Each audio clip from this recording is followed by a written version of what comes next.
kwa msije wanaona ebimane biyingira mu ndamu kibega. One vehicle hit by a transformer. The poles on which the transformer was mounted were rotten, so it collapsed towards the roadside, and it happened that a vehicle was passing at that time. The vehicle was having one person who was driving it. That was Madame Rose Sebagara. She works at the Kaboja International School. Good enough, we managed to remove her alive. We rescued her alive and took her to Mulago Hospital. We pray that the condition changes, but also we are trying now to remove the hazard from the road. We are trying to get cranes to ensure that the poles and the transformer are removed and the vehicle removed to ensure the road becomes passable again. But also join the other people to ask our company, energy company, to constantly inspect their infrastructure, to check their status.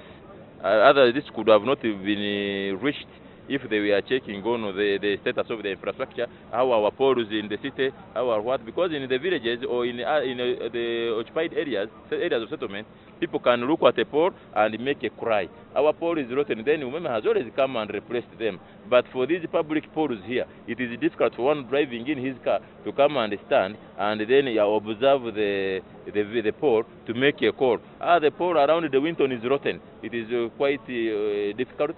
So we request that our company, electric company, puts.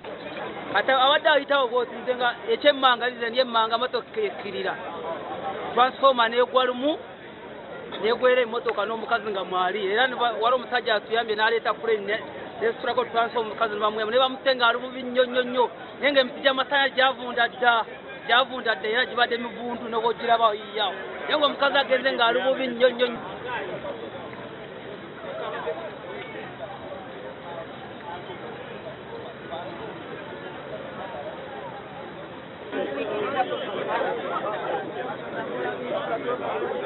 Westpace ngelijaiwa mafuta gali kwagala accident ndala ugeze ko kujiwa space